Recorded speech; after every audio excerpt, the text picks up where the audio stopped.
So, darf ich Sie um die Aufmerksamkeit bitten?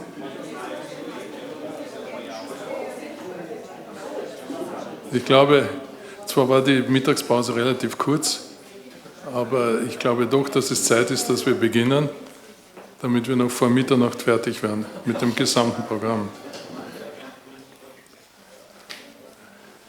Meine Damen und Herren, ich traue mich das nicht slowenisch zu sagen, Spoštovane in Gospodje. Vor uns liegt ein interessanter Nachmittag mit 5 Präsentationen. Es geht um die Frage der neuen rechtlichen Möglichkeiten, wie heute schon angesprochen wurden, für den Volksgruppenschutz auf nationaler, europäischer und internationaler Ebene. Die soziale Situation der Minderheit hängt eng mit der rechtlichen Regelung zusammen.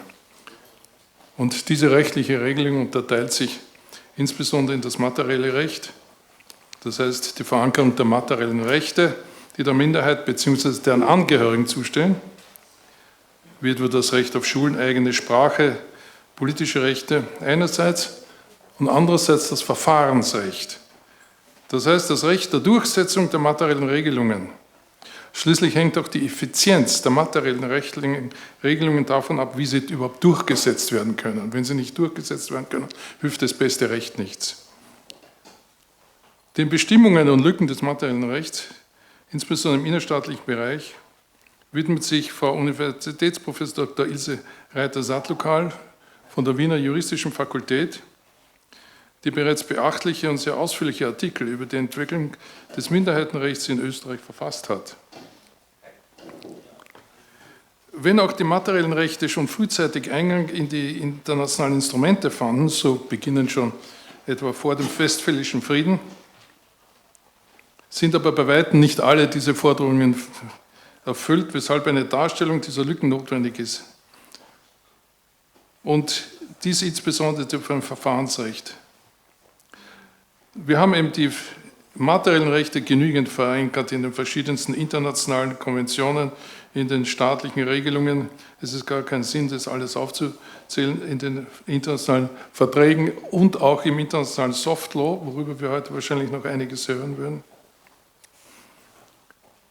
Zeigt sich aber hinsichtlich der Durchsetzungsmechanismen seit der Staatsvertrag von Saint-Germain bereits in den Artikeln 62 bis 69, insbesondere Artikel 69, schon neue Wege über die Qualifizierung als International Concern hinaus. Das Problem der Durchsetzung auf den unterschiedlichen Ebenen hat sich eben schon vor 12 Jahren ein beachtliches Symposium in diesem Rahmen beschäftigt über Schutz und Durchsetzung der Rechte nationaler Minderheiten, Vaslivite Pravitz Narodnych Manschin gewidmet. Nichtsdestotrotz ist dieses Thema von einer derartigen Bedeutung, dass eine weitere Darstellung und Diskussion notwendig ist. Um nur zu zeigen, wie weit das System des Völkerbundes schon gewirkt hat, möchte ich 2 Petitionen erwähnen, die im Rahmen des Völkerbundsystems eingebracht wurden. Das eine war von der Petition des slowenischen Schulvereins durch Josip Ogris aus Loce, worin der slowenische Schulverein die Schließung der Volksschulen in St. Ruprecht bei Völkermarkt, St. Rupert Velikovcu und St. Jakob im Rosenthal, St. Jakob Vorozhu beklagte, da diese Beschließungen gegen Artikel 67 des Staatsvertrags von Saint-Germain verstießen. Es wurde zwar, wie dann gesagt wird, kein materieller Erfolg erreicht, aber doch wurde Österreich gezwungen, hier irgendwelche Maßnahmen zu setzen. Die zweite Petition erging von 1934 von Dr. Franz Betek, dem slowenischen Landtagsabgeordneten, der gemeinsam mit Janez Starc die slowenische Volksgruppe im Kärntner Landtag vertrat. Und der beklagte die Methode der Fragestellung und die effektive Durchführung der Volkszählung von 1934. Und das Komitee, das sich damit befasste, kapitulierte aber vor dem Unvermögen, eine wissenschaftlich exakte Volkszählungsmethode vorzuschlagen. Dies sind nur 2 Beispiele, die schon damals möglich waren. Ansonsten sind insbesondere der Menschenrechtsrat der Vereinten Nationen, die OSZE und die Europäische Union zu erwähnen. Der Menschenrechtsrat, dessen Vorsitz derzeit Österreich in der Person von Frau Botschafter Dr. Tichy Fisselberger innehat, stand in jüngster Zeit ja bekanntlich im Zentrum der Diskussion, wenn Sie die Zeitung gelesen haben. Der Menschenrechtsrat widmet sich auch der Minderheit vor allem im Forum on Minority Issues und hat einen eigenen Special Rapporteur für diese Fragen. Früher war es der Independent Expert, jetzt ist es der Special Rapporteur. Auf der anderen Seite, nach den großen Änderungen in Europa, Beginn der 90er Jahre oder sogar vor Beginn schon Ende der 80er Jahre, hat sich die OSZE besonders dem Thema der Minderheiten gewidmet, denn nach dem Zusammenbruch des kommunistischen Systems haben sich eben bekanntlich die Minderheiten im Besonderen artikuliert. Und 1992 auf dem Helsinki-Gipfel die nötigen Instrumentarien im Hohen Kommissar für nationale Minderheiten geschaffen. Schließlich ist in dieser Präsentation auch die EU vertreten, dessen Europäisches Parlament sich diesem Problem widmet.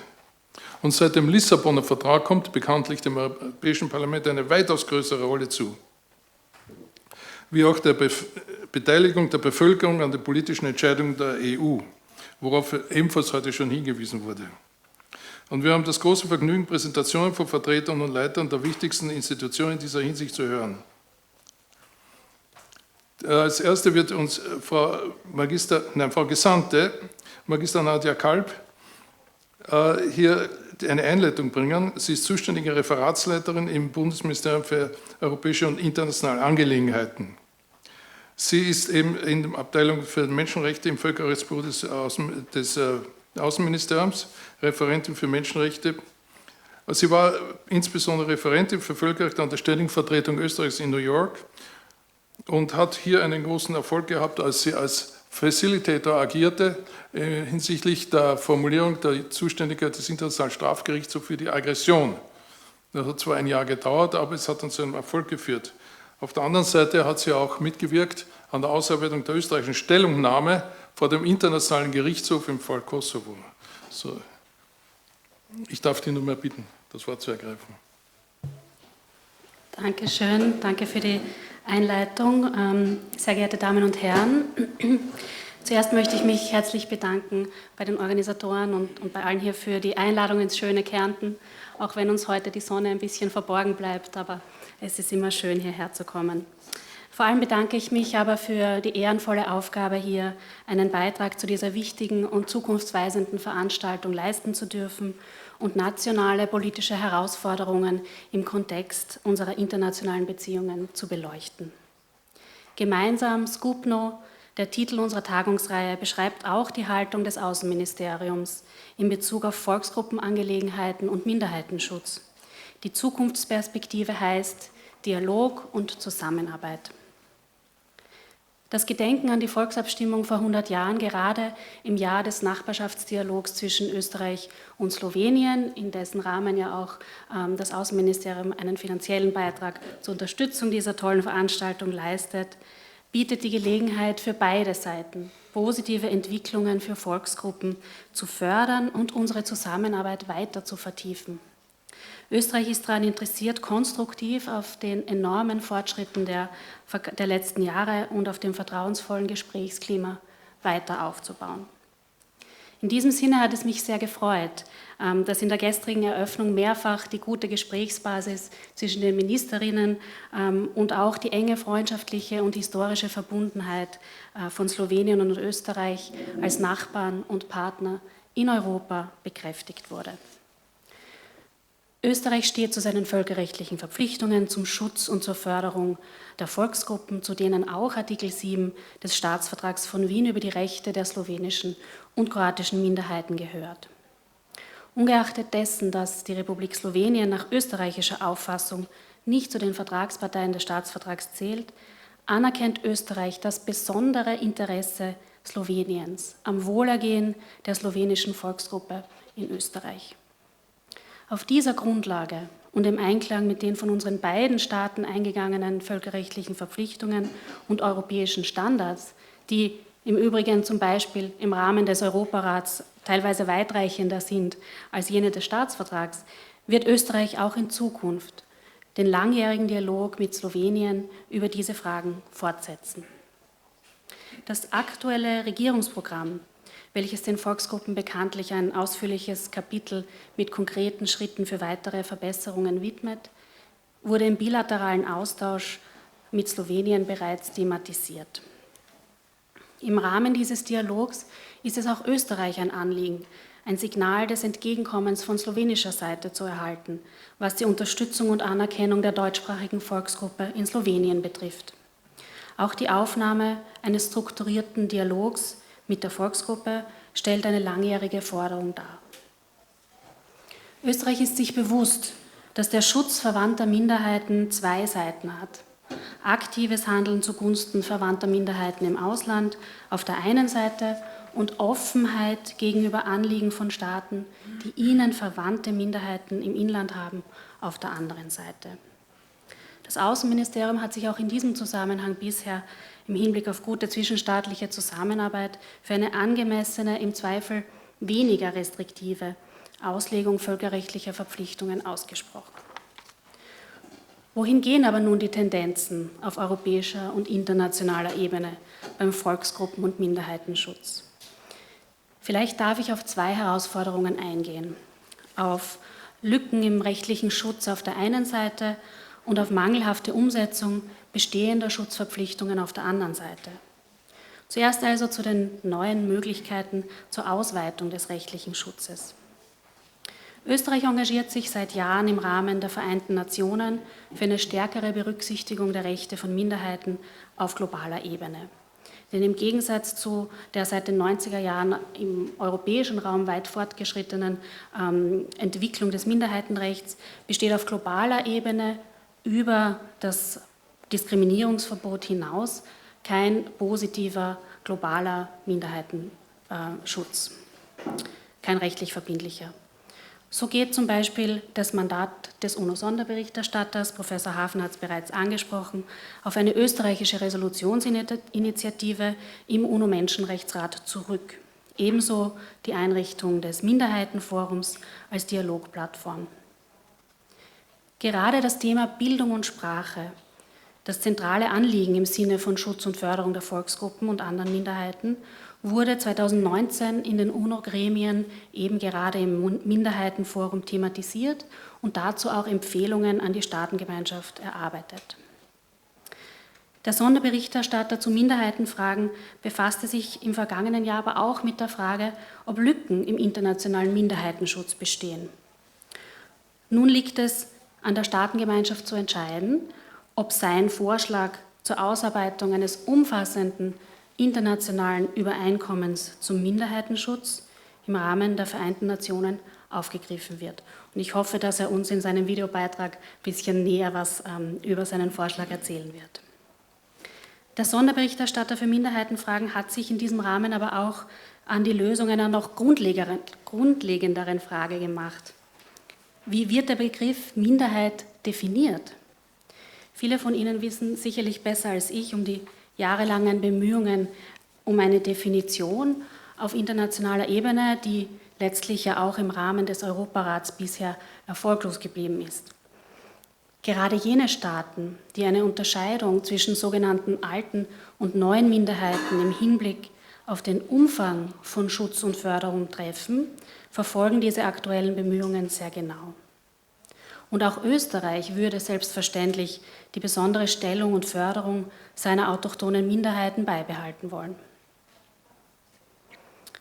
Auch auf Ebene der Europäischen Union ist umfassender Minderheitenschutz mangels Unionskompetenz nicht vorgesehen. Aber, wurde auch schon angesprochen kurz heute, die jahrelangen Bemühungen der Gruppierung rund um die FUEN für eine europäische Bürgerinitiative zum umfassenden Minderheitenschutz in der EU, der sogenannte Minority Safe Pack, waren schließlich Anfang des Jahres von Erfolg gekrönt. Und auch hier will ich meinem Folgeredner nicht vorgreifen, nur so viel. Aus Sicht des Außenministeriums ist zu hoffen, dass die Europäische Kommission die Vorschläge der Bürgerinitiative wohlwollend und eingehend prüft und ihre Verantwortung gegenüber der Vielzahl auch an namhaften Unterstützern, von denen einige heute hier sind, wahrnimmt, um Legislativvorschläge zu erarbeiten. Als zweite Herausforderung habe ich eingangs die Umsetzung bestehender völkerrechtlicher Schutzverpflichtungen bezeichnet. Hier können internationale Organisationen, wie zum Beispiel die Vereinten Nationen und die OSZE, die umfassende Erfahrung im Bereich Konfliktprävention hat und auch Erfahrung bei der Umsetzung und Förderung der Umsetzung internationaler Verpflichtungen eine große Rolle spielen. Beim aktiven Einsatz zur Einforderung von Schutz und Achtung der Menschenrechte auf globaler Ebene spielt für Österreich natürlich die Europäische Union eine zentrale Rolle. Aktuell wird in diesem Rahmen der neue EU-Aktionsplan für Menschenrechte und Demokratie verhandelt, in dessen Rahmen auch auf den Einsatz für die Rechte von Minderheiten im Rahmen des auswärtigen Handelns der Union Bedacht genommen wird. Doch nicht nur die Einhaltung internationaler Verpflichtungen durch andere Staaten gilt es sicherzustellen bzw. zu verbessern. Auch Österreich unterzieht sich, wie alle UNO-Mitgliedstaaten, der sogenannten universellen periodischen Überprüfung durch den UNO-Menschenrechtsrat. Selbstverständlich sind Minderheitenrechte im Rahmen dieses Prüfverfahrens vor dem UNO-Menschenrechtsrat ein Thema. So hat Österreich anlässlich seiner letzten Prüfung 2015 verschiedene Empfehlungen im Zusammenhang mit Schutz und Förderung von Minderheiten erhalten, zum Beispiel von Serbien, Slowenien, der Türkei und interessanterweise auch Japan. Die nächste Überprüfung Österreichs wird im Jänner 2021 stattfinden und ein erster Entwurf des österreichischen Staatenberichts, der als Grundlage dienen wird, ist bereits auf der Website des Außenministeriums abrufbar. In ähnlicher Weise werden durch den Europarat die Umsetzung sowohl des Rahmenübereinkommens zum Schutz nationaler Minderheiten als auch der Europäischen Charta für Regional- und Minderheitensprachen detailliert überprüft und Empfehlungen ausgesprochen, um so Staaten zu Verbesserungen zu bewegen. In jüngster Zeit hat Österreich natürlich Empfehlungen erhalten, aber auch Lob angesichts der großen Fortschritte, die in den letzten Jahren vor allem in Kärnten erzielt wurden. Abschließend ist zu sagen, glaube ich, dass trotz all dieser Bemühungen auf nationaler, europäischer und internationaler Ebene die umfassende Umsetzung existierender Schutzverpflichtungen und die Achtung der international verankerten Menschenrechte im Allgemeinen eine langfristige Herausforderung bleiben wird und auch in Zukunft eine weitere Vertiefung von Dialog und Zusammenarbeit erfordern wird. Ich freue mich auf die Sichtweisen meiner Nachredner und bedanke mich nochmals, dass ich hier sein darf. Danke.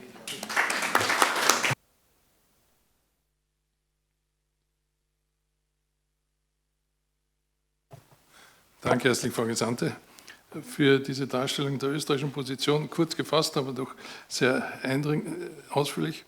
Und ich darf nun übergehen auf die Frage der Entwicklung und offenen Punkte des österreichischen Volksgruppenrechtes von Frau Professor Reiter-Sadlukal. Sie ist Mitglied der Kommission für Rechtsgeschichte Österreichs an der Österreichischen Akademie der Wissenschaften und der Vereinigung für Verfassungsgeschichte. Also wir sehen, sie kommt aus dem rechtshistorischen Bereich und sitzt im Kuratorium der Zentralen Österreichischen Forschungsstelle Nachkriegsjustiz im Dokumentationsarchiv des österreichischen Widerstandes. Ich darf Sie um das Wort bitten. 20 Minuten. 30. Ausgemacht. So, herzlichen Dank für die Einladung. Es ist mir eine Freude, Ihnen heute die Entwicklung des österreichischen Volksgruppenrechtes in diesem Kreis vielleicht wieder in Erinnerung rufen zu dürfen. Bei manchen Ausführungen, glaube ich, trage ich ja hier wahrscheinlich Eulen nach Athen, aber so ist es nun mal, wenn man den historischen Rückblick überhat. Wie Ihnen bekannt ist, ist das österreichische Volksgruppenrecht von einer massiven Zersplitterung gekennzeichnet. Die einzelnen Rechtsquellen stammen ja aus völlig unterschiedlichen historischen Zeiten, haben verschiedene Geltungsbereiche in sachlicher, in räumlicher und in persönlicher Hinsicht und daher ist klar, ich kann hier nur einen ganz grob holzschnittartigen Überblick über die Entwicklungsstadien geben. Für heute von Relevanz nahm das österreichische Volksgruppenrecht seinen Ausgang in der Monarchie, und zwar mit Artikel 19 des Staatsgrundgesetzes von 1867 über die allgemeinen Rechte der Staatsbürger, der alle Volksstämme des Staates als gleichberechtigt erklärte und jedem Volksstamm ein unverletzliches Recht auf Wahrung und Pflege seiner Nationalität und Sprache einräumte. Und weiters wurde in Artikel 19 insbesondere die Gleichberechtigung aller landesüblichen Sprachen in Schule, Amt und öffentlichem Leben vom Staat anerkannt. Als Volksstamm galt nach der Judikatur des Reichsgerichtes eine Bevölkerungsgruppe, ich darf hier zitieren, welche infolge der Gemeinsamkeit der äußeren Lebensbedingungen ihr eigenartiges, auf gemeinsamer Kultur und gemeinsamen geschichtlichen Schicksalen beruhendes Wesen besitzt. In der Praxis entfaltete Artikel 19 in der Monarchie beachtliche Wirkungen, was vor allen Dingen der minderheitenfreundlichen Judikatur des Reichsgerichtes und des Verwaltungsgerichtshofes zu verdanken ist, die auch zahlenmäßig sehr geringe Minderheiten unter den Schutz des Grundrechts gestellt hatten. Mit der Gründung der Republik Deutsch-Österreich, die sich ja bekanntlich als Nationalstaat empfand, wurden die bisherigen Volksstämme dann allerdings trotz einer formalen Weitergeltung von Artikel 19 auf den Status von nationalen Minderheiten herabgedrückt und ein Gruppenschutz dieser Minderheiten verweigert. Im Sinne eines bloßen Diskriminierungsschutzes von Individuen sind daher auch im Staatsvertrag von Saint-Germain von 1919 nicht die Minderheiten als Rechtsträger genannt, sondern die österreichischen Staatsangehörigen, die einer Minderheit nach Rasse, Religion und Sprache angehören. Artikel 66 Saint-Germain hat dann Österreich verpflichtet, unbeschadet der Einführung einer Staatssprache, die es in der Monarchie ja nicht gab, angemessene Erleichterungen beim Gebrauch ihrer Sprache vor Gericht in Wort und Schrift zu bieten. Klingt schön, die Regierung verstand darunter aber nur die Beiziehung eines Dolmetsches vor Gericht und nicht amtliche Übersetzungen von Schriftstücken. Ein Diskriminierungsverbot findet sich auch in Artikel 67 hinsichtlich der auf eigene Kosten zu errichtenden Wohltätigkeitsanstalten, Schulen und anderer Erziehungsanstalten, die der Staat nur zu dulden hatte. Im Unterschied zur Duldung hat Artikel 68 den Staat zu Leistungen verpflichtet, nämlich in den Städten und Bezirken, in denen Minderheitsangehörige, Staatsangehörige immer, einen beträchtlichen Teil der Bevölkerung bildeten, waren ebenfalls angemessene Erleichterungen zu gewähren, damit in den Volksschulen den Kindern der Unterricht in ihrer Muttersprache erteilt werden konnte. Die verwendeten Begriffe im Artikel 68 haben in der Praxis aber zu massiven Auslegungsproblemen geführt und die Regierung hat mit Bezug auf die internationale Praxis den Prozentsatz für diesen verhältnismäßigen Anteil durchaus hoch festgesetzt, nämlich an der Oberkante mit 20%. Und bezüglich der betroffenen Städte und Bezirke hat das Bundeskanzleramt festgestellt, dass damit wohl nur Städte mit eigenem Statut und politische Bezirke gemeint sein könnten, was ohne dies nur auf einige wenige Gebiete in Kärnten zutreffe.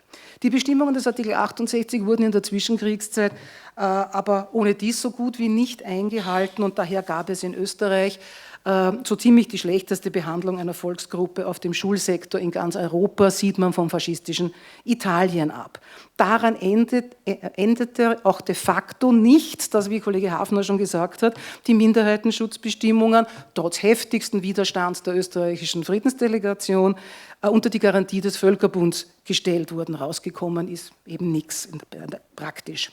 Nach dem Inkrafttreten des Vertrags von Saint-Germain im Juli 1920 war dann die Weitergeltung dieses Artikel 19 mit seiner Garantie für die Volksstämme umstritten. Namhafte Verfassungsrechtler haben die Ansicht vertreten, dass der Staatsvertrag Artikel 19 derogiert hätte. Wie auch immer, er wurde nicht angewendet in der Zwischenkriegszeit. Die neue Verfassung, die am 1. Oktober 1920 in Kraft getreten ist, hat dann die deutsche Sprache zur Staatssprache erklärt, unbeschadet der den sprachlichen Minderheiten bundesgesetzlich eingeräumten Rechte. Allerdings kam es zunächst nicht zu einer solchen bundesgesetzlichen Einräumung von Sprachenrechten, weil die entsprechenden Regelungen, wenn überhaupt, landesgesetzlich ergingen.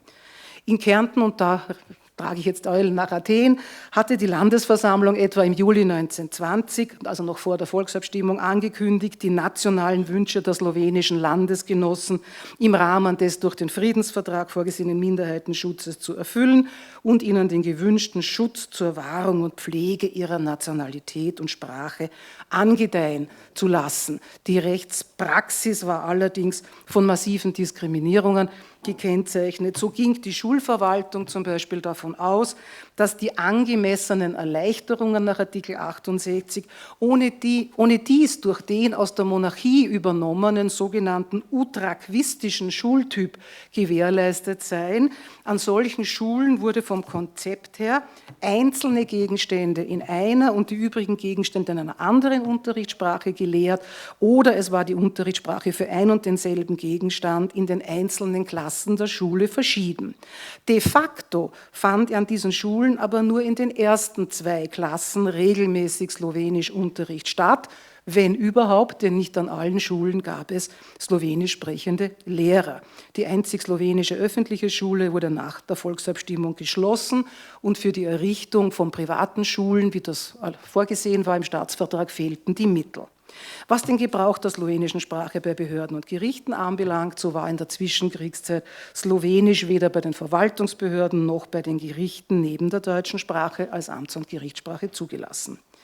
Auf den Minderheitenschutz betreffend die anderen nationalen Minderheiten in der Zwischenkriegszeit kann ich nur ganz marginal eingehen aus Zeitgründen. Es sei nur angemerkt, dass es im Unterschied zu Kärnten im Burgenland in der Zwischenkriegszeit viele katholische Schulen mit kroatischer oder kroatischer und deutscher Unterrichtssprache sowie einige Schulen mit ungarischer Schulsprache gab. Amts- und Gerichtssprache war aber auch im ganzen Burgenland nur die deutsche Sprache.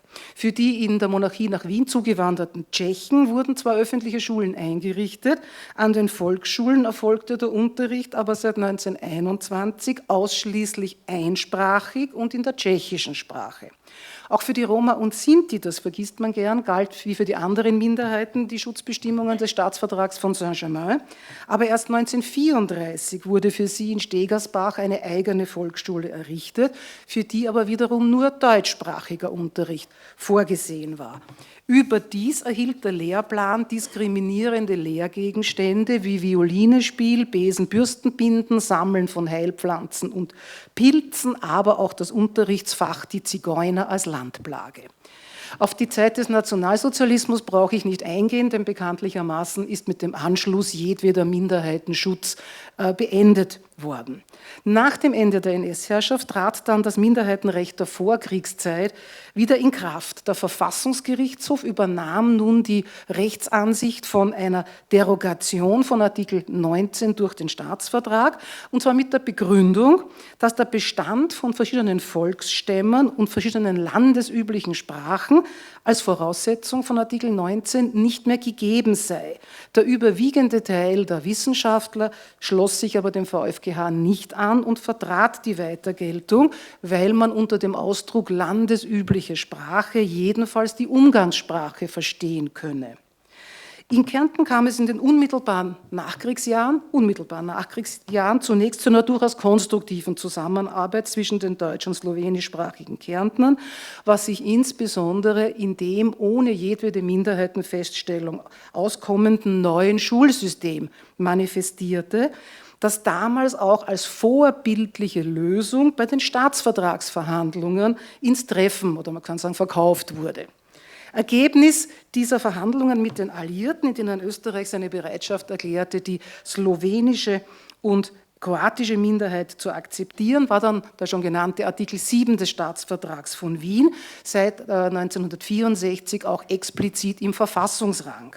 Artikel 7 gewährt den österreichischen Staatsangehörigen der slowenischen und kroatischen Minderheiten in Kärnten, im Burgenland und in der Steiermark wichtige Rechte im Gebrauch und der Pflege ihrer Muttersprache und Kultur und anerkannte neben den darin primär verankerten Individualschutzmaßnahmen auch die Existenz von Minderheiten im Sinne gesellschaftlicher Gruppen nationaler Prägung, also letztlich von Volksgruppen.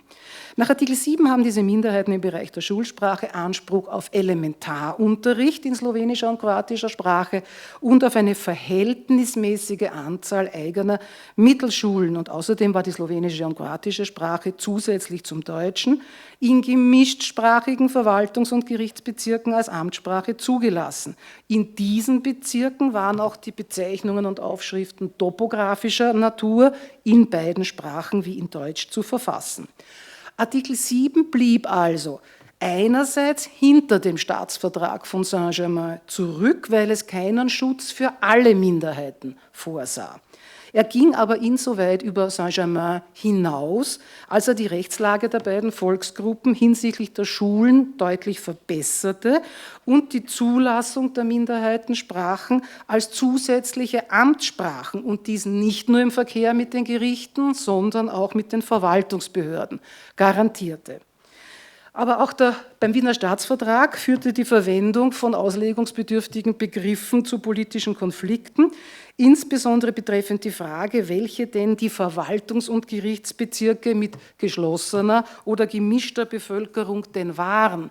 Denn einerseits war unklar, wer in den nicht geschlossenen Siedlungsgebieten überhaupt der schützenden Minderheit zuzurechnen war und zum anderen, wie hoch der Anteil der Minderheit sein müsse, damit man eine solche territoriale Einheit als gemischtsprachig bezeichnen konnte. Für einen bestimmten Mindestprozentsatz kann allerdings die Entstehungsgeschichte des Staatsvertrages nicht herangezogen werden. Die Staatsvertragsmächte, und Gerhard Sturz hat das überzeugend nachgewiesen, hatten nämlich in der Überzeugung gehandelt, dass bezüglich dieser Frage in Österreich selbst gar keine Unklarheiten bestehen würden. Das Schulsystem spricht eigentlich auch dafür. Sie hatten bewusst darauf verzichtet, die Minderheitenschutzrechte von dem Vorhandensein einer verhältnismäßig beträchtlichen Anzahl abhängig zu machen, wie das zunächst von englischer Seite vorgeschlagen war. Vielmehr entschied man sich offenen Auges für die sowjetische Alternative der gemischten Bevölkerung. Mit dem Abschluss des Staatsvertrages musste man dann freilich nicht mehr aus außenpolitischen Gründen Rücksichten auf die Minderheiten nehmen und bald war die Minderheitenpolitik Österreichs wieder vom Primat der Assimilation geprägt. Ich erinnere so Word-Rap-artig an in aller Kürze, was in Kärnten geschah. 1958 wurde die Abmeldung vom zweisprachigen Unterricht in den zweisprachigen Schulen vorgesehen. 1959 die Teilnahme am zweisprachigen Unterricht überhaupt auf freiwillige Basis gestellt.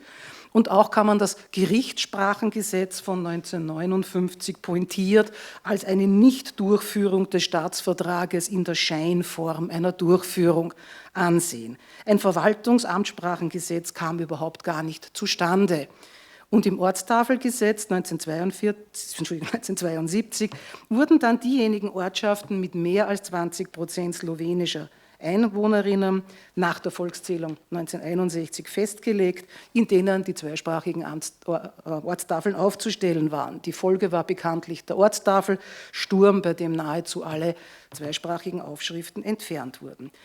Das letztlich als Folge des Ortstafelsturms im Jahre 1976 ergangene Volksgruppengesetz beschränkte sich dann nicht darauf, die sich aus Artikel 7 ergebenden Pflichten gegenüber der kroatischen und slowenischen Minderheit zu konkretisieren, die Bestimmungen der Staatsverträge von Saint-Germain und Wien in einem Gesetz zusammenzufassen. Das Schulwesen wurde aus Zweckmäßigkeitserwägungen ausgeklammert und die Grundlagen für eine spezifische, auch finanzielle Förderung zu schaffen. Ziel war vielmehr darüber hinausgehend, allen Volksgruppen in Österreich die Rechte zu gewähren, die ihre Erhaltung und ihren Bestand sichern. Damit bezog sich das Gesetz also nicht mehr ausschließlich auf die kroatische und slowenische Volksgruppe und ist daher auch nicht als Ausführungsgesetz zum Staatsvertrag 1955 zu sehen, sondern es sollte generell die Erhaltung der Volksgruppen und die Sicherung ihres Bestandes gewährleisten. Volksgruppen im Sinne des Gesetzes sind allerdings nur die in Teilen des Bundesgebietes wohnhaften und beheimateten Gruppen österreichischer Staatsbürger mit nicht-deutscher Muttersprache und eigenem Volkstum, wobei die Anerkennung bekanntlich durch Verordnung der Bundesregierung zu erteilen ist. Und Sie wissen, seit 1977 wurden anerkannt die slowenische, die kroatische, die ungarische, die tschechische und die slowakische Volksgruppe sowie last but not least die Volksgruppe der Roma und Sinti. Trotz aller Fortschritte hat aber auch das Volksgruppengesetz problematische Bestimmungen enthalten, die insbesondere zu Recht von der slowenischen Volksgruppe kritisiert wurden.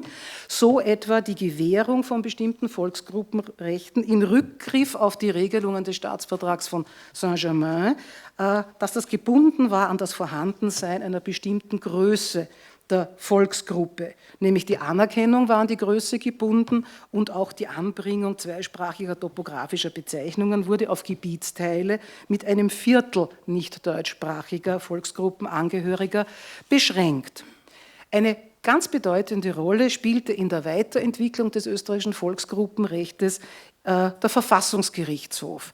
So hat der Verfassungsgerichtshof 1990 die Bestimmung des Kärntner Minderheitenschulgesetzes von 1988 überprüft, die das Recht auf zweisprachigen Unterricht auf 98 Volksschulsprengel eingrenzte. Und der Verfassungsgerichtshof hat diese Eingrenzung als im Widerspruch zu Artikel 7 stehend erachtet, der jedem Kind der slowenischen Minderheit in Kärnten das für die weitere Entwicklung unverzichtbare Recht auf Elementarunterricht in der Muttersprache gewährleistet. Daher musste mit der Novelle 1990 auch außerhalb des bisherigen autochthonen Siedlungsgebietes ein zweisprachiger Unterricht sichergestellt werden unter bestimmten Voraussetzungen, insbesondere wenn ein nachhaltiger lokaler Bedarf besteht, wie in Klagenfurt.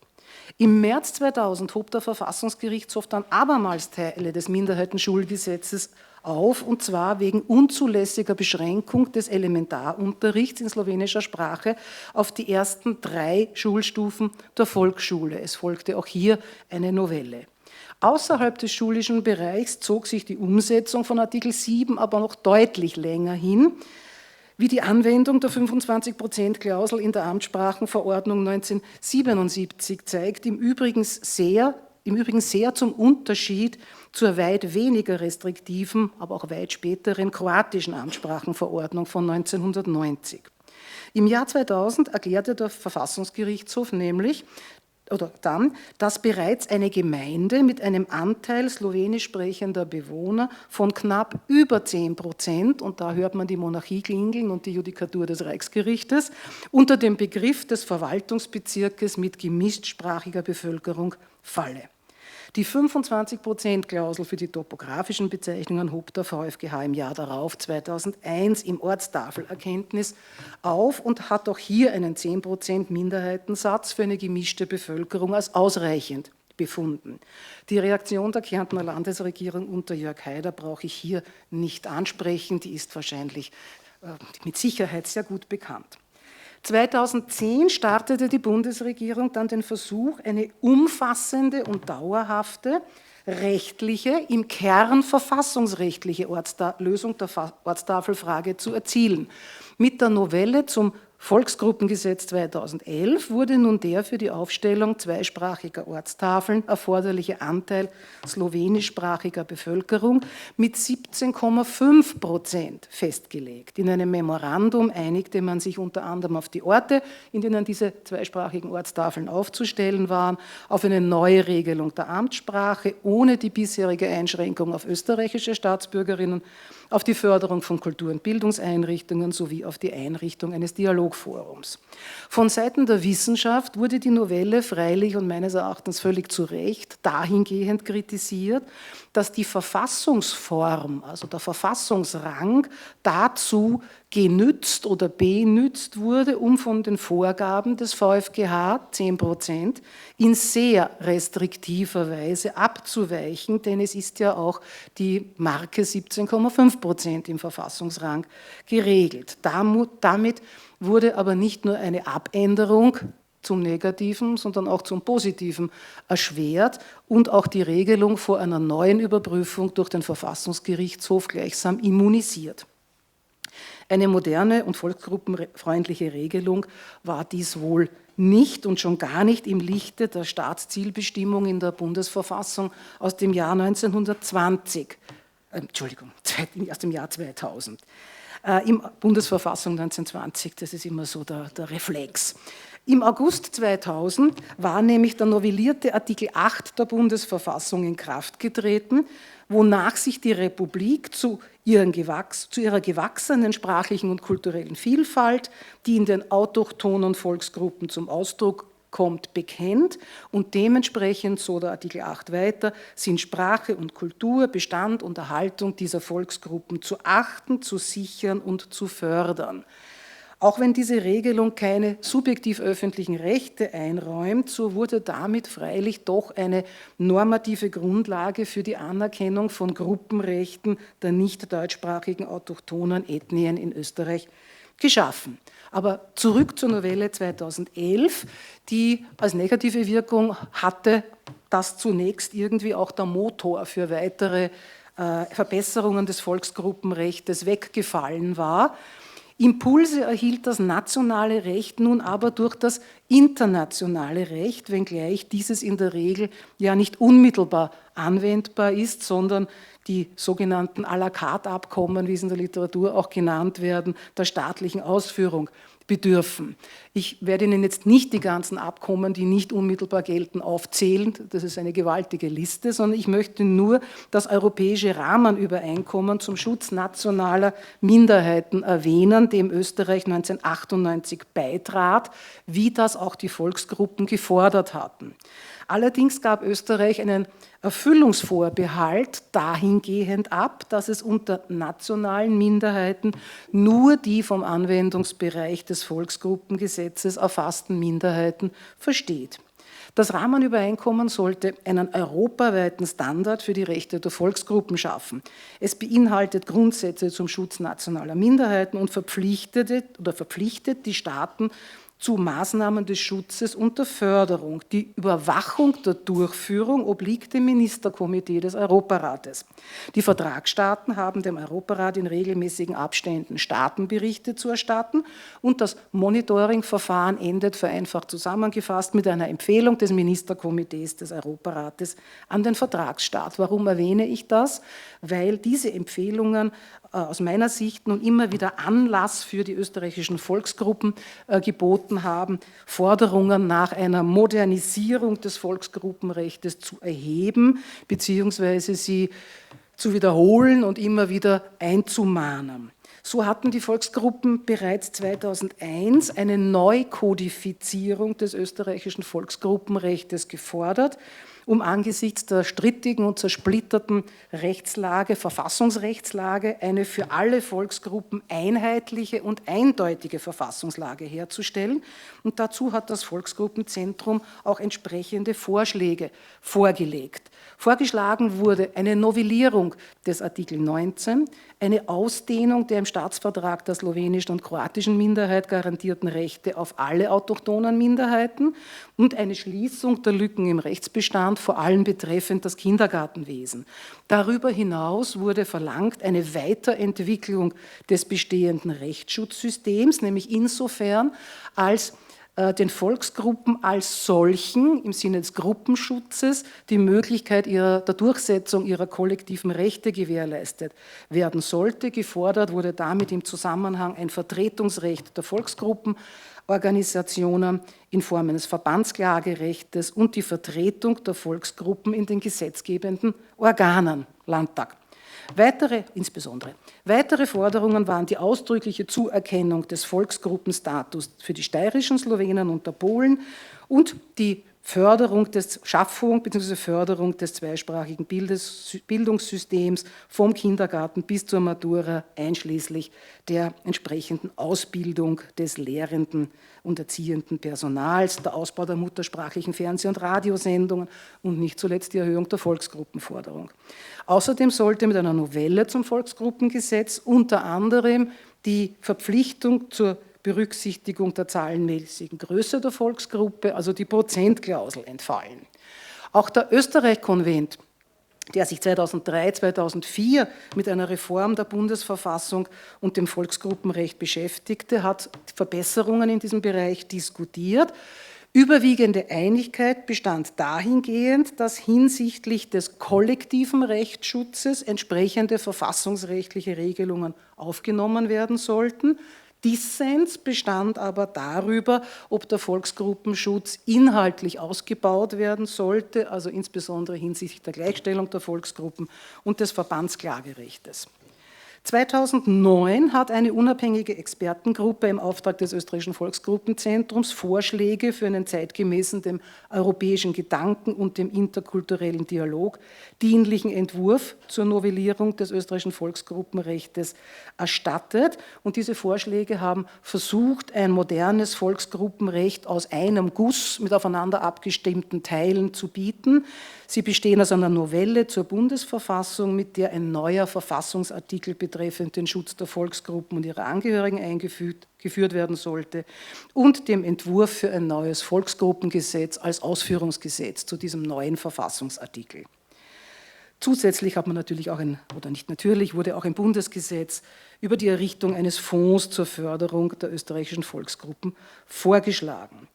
Eine Weiterentwicklung der geltenden Rechtslage wurde vor allem in der Richtung vorgeschlagen, dass den Volksgruppenvertretern nun Parteirechte zur Geltungmachung dieser Schutzvorschriften eingeräumt werden sollten, weil eben ein rein individualrechtlicher Schutz, wie er im Wesentlichen seit 1918 besteht, nicht ausreichend ist, um den Bestand der Gruppe als solche zu gewährleisten. Weitere Fragen, die dann zwischen 2009 und 2012 diskutiert wurden, waren die Abwanderung von Volksgruppenangehörigen aus den autochthonen Gebieten in nicht oder weniger geschützte Gebiete, didaktische Erfordernisse im Zusammenhang mit dem seit den 80er Jahren verstärkten Zuspruch zum zweisprachigen Unterricht, Verbesserungen der Förderungen sowie der Umbau der Volksgruppenräte im Sinne eines zivilgesellschaftlichen Modells inklusive Änderungen von deren Aufgaben und Besetzungsmodalitäten. 2012 lag endlich ein Gesetzentwurf für eine Neugestaltung und Modernisierung der Bestimmungen des Volksgruppenrechtes vor. Dessen Ziel war, wie die offizielle Formulierung lautete, im Hinblick auf eine moderne und pluralistische Gesellschaft aktualisierte Zielbestimmungen und Begriffsdefinitionen zu bieten und die Volksgruppenrechte im Sinne dieses zivilgesellschaftlichen Modells neu zu konstituieren.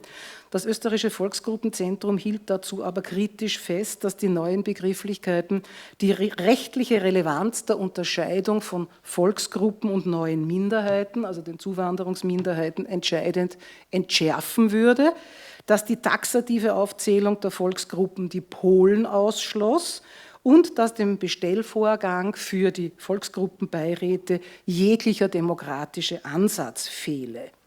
Ebenfalls 2012 forderte die Empfehlung des Ministerkomitees des Europarates konsequente Schritte in Richtung Novellierung des Volksgruppengesetzes. Also der Druck kommt immer von der internationalen Richtung seit der Jahrtausendwende. Fortschritte gab es zunächst in Kärnten, das wissen Sie besser als ich, wo es in der Folge der Landtagswahlen von 2013 zu einer Debatte über die rechtliche Verankerung der slowenischen Sprache in der Kärntner Verfassung kam. Und nachdem die ÖVP von einer von ihr selbst zunächst vorgeschlagenen Formulierung Abstand genommen hatte, heißt es jetzt in der Novelle der Kärntner Verfassung von 2017, entsprechend Artikel 8 Bundesverfassungsgesetz, dass sich das Land Kärnten zu seiner gewachsenen sprachlichen und kulturellen Vielfalt, wie sie in Kärnten in der slowenischen Volksgruppe zum Ausdruck kommt, bekennt und dass Sprache und Kultur, Traditionen und kulturelles Erbe zu achten, zu sichern und zu fördern sind. Die Fürsorge des Landes gilt, so die Kompromissvariante, allen Landsleuten gleichermaßen, während zuvor von den deutsch- und slowenischsprachigen Landsleuten gesprochen worden war. Ich lasse es einmal so da stehen. Die Reform des Volksgruppenrechtes auf Bundesebene stagnierte aber weiterhin seit der Novelle 2011. Daher wurde eine parlamentarische Bürgerinitiative betreffend den Volksgruppenschutz eingebracht und diese hat ebenfalls gefordert, im BVG gleiche Grundrechte für alle Volksgruppen neu zu kodifizieren, diesmal unter Betonung der völkerrechtlichen Verpflichtungen und der europäischen Standards. Also die Argumentation ist ein bisschen geändert. Explizit wurde jetzt auch betont, dass das österreichische Volksgruppenrecht einen starken Anpassungsbedarf an internationale Standards habe.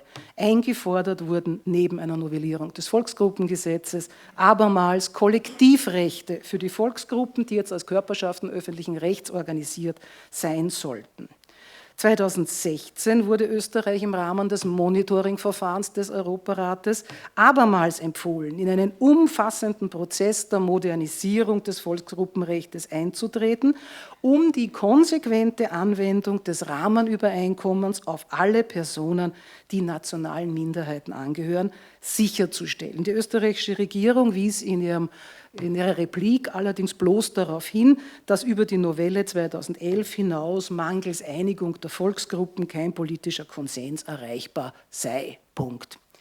Nachdem insbesondere das Österreichische Volksgruppenzentrum weiter unermüdlich Maßnahmen zur Verbesserung des Volksgruppenschutzes eingemahnt hatte, findet sich nun, wie wir schon gehört haben, im Regierungsprogramm 2020 einiges zu den Volksgruppen, darunter an erster Stelle die Neukodifikation des Volksgruppenrechts, weiters ein Bekenntnis zur Erhöhung und Absicherung der Volksgruppenförderung und es sind die Errichtung, Erhaltung und Förderung zwei- und mehrsprachiger Kindergärten der Volksgruppen sowie sonstiger frühkindlicher Betreuungsangebote enthalten. Auch bekennt sich die Regierung zur stärkeren Sichtbarmachung der Volksgruppen im ORF und die Volksgruppensprachen sollen auch ganz modern im virtuellen Raum präsent sein und durch die Zusammenlegung der Bezirksgerichte wichtig, die zweisprachige Bezirksgerichtsbarkeit im Siedlungsgebiet der autochthonen Volksgruppe soll abgesichert oder muss abgesichert werden. In Aussicht gestellt ist auch die Anerkennung der jenischen Volksgruppe. Keine expliziten Zusagen gibt es hinsichtlich der Gewährung von kollektiven Rechten der Volksgruppe in Ergänzung zu den bestehenden individuellen Rechten der Volksgruppenangehörigen. Ohne derartige Kollektivrechte kann aber ein effizienter Schutz gegen ungewollte Assimilierung wohl nicht gewährleistet werden, noch gibt es eine relevante Möglichkeit der Aktualisierung des Willens der Volksgruppe.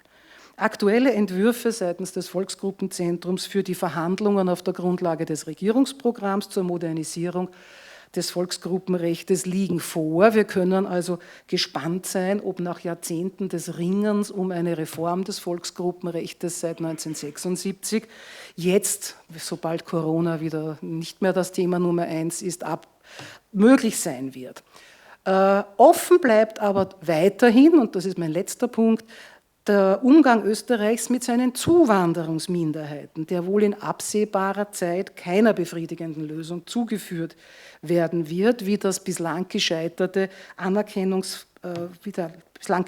Versuch einer Anerkennung der Polen als Volksgruppe zeigt. Jedenfalls schließt der Schutz der autochthonen Volksgruppen nicht einen darüber hinausgehenden Minderheitenschutz aus, denn während auf einer ersten Ebene der klassische Minderheitenschutz fortgeführt und verbessert werden muss, könnte sehr wohl auf einer zweiten Ebene Zuwanderungsminderheiten auf andere Arten und Weisen spezifisch geschützt werden. Damit könnten die Herausforderungen der Dichotomie autochthoner und neuer und alter Minderheiten bewältigt werden. Auch auf der völkerrechtlichen Ebene, das haben wir im Einleitungsstatement gehört, ist ja ein klarer Trend feststellbar, das Minderheitenrecht neu zu definieren und einen umfassenden Ansatz zu verfolgen, der auch die neuen Minderheiten mit einschließt, ohne dass die sozusagen das Gleiche wären wie die autochthonen Minderheiten bzw. bisherigen Volksgruppen. Vielen Dank für Ihre Aufmerksamkeit. Ich habe eine halbe Stunde voll ausgeschöpft. Sorry.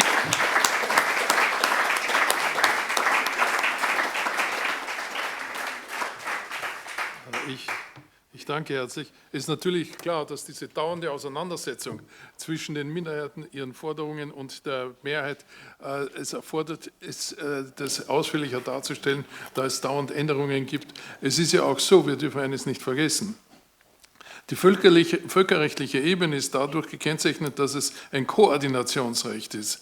Das heißt, ich kann das Recht nicht von oben verordnen, sondern das muss ausgehandelt werden. Und es kann ein Vertrag nur dann zustande kommen, wenn die Staaten, wenn die daran beteiligt sind, alle zustimmen. Ohne die Zustimmung auch bei einem bilateralen Vertrag des anderen kann es keinen Vertrag geben. Es ist Unsinn, einen Vertrag zu kritisieren, dass er nicht entsprechendes enthält, wenn einfach der andere Staat dem nicht zustimmen würde. Und das zeigt sich am besten am Rahmenübereinkommen. Das Rahmenübereinkommen zeichnet sich dadurch aus, dass es keine Definition der Minderheiten gibt. Es war eine lange Diskussion darüber, es ist auch Österreich beteiligt. Österreich hat dann eben, wie Sie ja gesagt haben, bereits die Erklärung abgegeben, dass es eben im Sinne des österreichischen Volksgruppengesetzes ist. Stellt sich die Frage, ob das ein unerlaubter Vorbehalt ist oder eine interpretative Erklärung ist. Aber jedenfalls, macht ganz deutlich, dass die Frage der Minderheiten oder Volksgruppen international eine sehr umstrittene Sache ist, eben wegen der Furcht vor Zentrifugaltendenzen, die dadurch ausgelöst werden können. Aufgrund dessen haben sich auch internationale Organisationen schon sehr damit beschäftigt und so wie auch bereits erwähnt, die OECD und